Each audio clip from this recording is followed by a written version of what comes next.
రైతుల ఆదాయాన్ని రెండింతలు చేస్తామని చెప్పడం జరిగింది. ఈరోజు రైతులు పెట్టుబడి కూడా రాక, గిట్టుబాటు ధర లేక ప్రపంచంలోనే అత్యధికంగా రైతులు ఆత్మహత్య చేసుకున్న దేశంగా భారతదేశం నరేంద్ర మోడీ గారి నేతృత్వంలో ఈరోజు పరిణామాలు జరుగుతున్నవి. రైతు వ్యతిరేక నల్ల చట్టాలు తీసుకొస్తే 16 నెలలు నిర్విరామంగా పోరాటం చేసి వందలాది మంది రైతులు చనిపోయినా మోడీ గారి ప్రభుత్వం రైతులను పట్టించుకోలేదు. ఈ దేశంలో ఉండే ప్రతి పేదవాడికి 2022 లోపల పక్కా ఇల్లు ఇస్తామని చెప్పి గత ఎన్నికల్లో మోడీ గారు హామీ ఇచ్చి ఈరోజు ఈ దేశంలో కానీ రాష్ట్రంలో కానీ ఏ పేదవాడికి కూడా ఇల్లు కట్టివ్వలేదు. అదేవిధంగా ఎన్డీఏ ప్రభుత్వంలో రైతులకు గిట్టుబాటు ధర కాదు, రైతుల ఆదాయాన్ని రెండింతలు చేస్తామని ఎన్నికలలో బీజేపీ హామీ ఇచ్చి హామీ కూడా అమలు చేయలేదు. కనీస మద్దతు ధర కూడా ఈరోజు రైతులకు అందని పరిస్థితి ఉన్నది.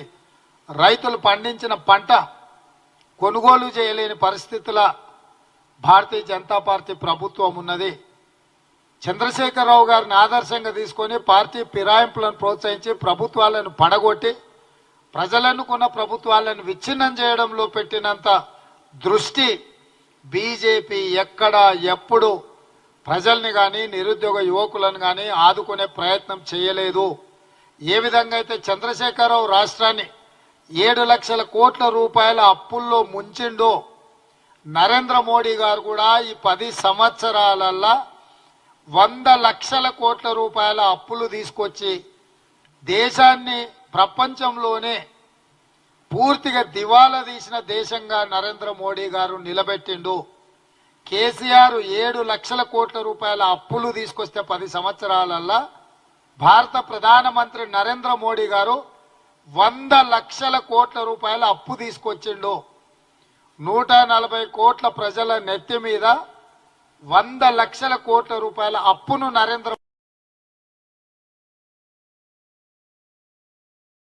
గారు ఇచ్చిన మాట నిలబెట్టుకోలేదు. ప్రజల జీవితాలలో మార్పు తీసుకురాలేదు. మూడవసారి మళ్ళీ తమ పార్టీని గెలిపించడానికి విద్వేషాలను రెచ్చగొట్టడం ద్వారా అధికారాన్ని నిలబెట్టుకోవాలనే ప్రయత్నం చేస్తున్నాడు. ఇట్లాంటి పరిస్థితులలో మీరు మణిపూర్లో జరిగిన సంఘటనలు చూసిరు. లక్షలాది మంది నిరాశ్రయులైనరు, వేలాది మంది హత్యకు గురైనరు, వేలాది కోట్ల రూపాయల ఆస్తులు విధ్వంసం అయితే కనీసం మణిపూర్ పర్యటనకు ప్రధానమంత్రి వెళ్ళలేదు. అందుకే ఈరోజు భారత్ జోడో న్యాయ యాత్ర ద్వారా మణిపూర్ నుంచి మహారాష్ట్ర వరకు రాహుల్ గాంధీ గారు పాదయాత్ర చేపడుతున్నారు. సర్వం ఈ దేశం కోసం త్యాగం చేసిన కుటుంబము గాంధీ కుటుంబము. శ్రీమతి ఇందిరాగాంధీ గారు, శ్రీ రాజీవ్ గాంధీ గారు దేశం కోసం ప్రాణాలు అర్పించి అమరులైనరు. వారిని ఆదర్శంగా తీసుకొని ఈరోజు శ్రీ రాహుల్ గాంధీ గారు భారత్ జోడో న్యాయ యాత్రను చేపడుతున్నాడు. రాహుల్ గాంధీ గారి లాంటి నాయకుడు ఈ దేశానికి ప్రధానమంత్రిగా అవసరం ఉన్నది. మరి రాహుల్ గాంధీ గారిని ప్రధానమంత్రిగా చెయ్యాలి అని అంటే తెలంగాణ రాష్ట్రంలో పార్లమెంట్లు సీట్లన్నీ గెలవాలి. మీరు అనుకోవచ్చు ఎందుకు బీఆర్ఎస్ గురించి కేసీఆర్ గురించి కాంగ్రెస్ పార్టీ ఈరోజు పెద్దగా మాట్లాడతలేదని. ఆ పార్టీ రాష్ట్రం లేదు, సచ్చింది. తెలంగాణ ప్రజలు ఆ పార్టీని బొంద పెట్టిరు. ఇవాళ తండ్రి కొడుకులు బామర్దులు వాళ్ళేదో వాళ్ళ మనుగడ కోసం ఉనికి కోసం కాంగ్రెస్ పార్టీ మీద దాడి చేస్తుండ్రు. దీన్ని బట్టే మీరు అర్థం చేసుకోండి బీజేపీ బీఆర్ఎస్ కుమ్ముక్కు రాజకీయాలు. ఈరోజు దించాల్సింది నరేంద్ర మోడీని, ఈరోజు ఓడించాల్సింది నరేంద్ర మోడీని. ఈరోజు దేశానికి ప్రమాదకరంగా మారింది బీజేపీ ప్రభుత్వం. కానీ నిన్న మొన్న ఈ మధ్యకాలంలో బిల్లా రంగాలు మాట్లాడుతున్న మాటలు మీరు చూడండి. బీజేపీని పల్లెత్తు మాట అనుకుంటా కాంగ్రెస్ మీద పరుషమైన పదజాలం వాడుతున్నారు. కాంగ్రెస్ ఉండడమే మంచిది కాదన్న ధోరణిలో మాట్లాడుతున్నారు. నేను అడుగుతున్న బిల్లా రంగాలను ఈ దేశంలో కాంగ్రెస్ పార్టీ ప్రభుత్వాన్ని ఏర్పాటు చేయకపోతే ఎవరు అధికారంలోకి వస్తారు? నరేంద్ర మోడీనే కదా.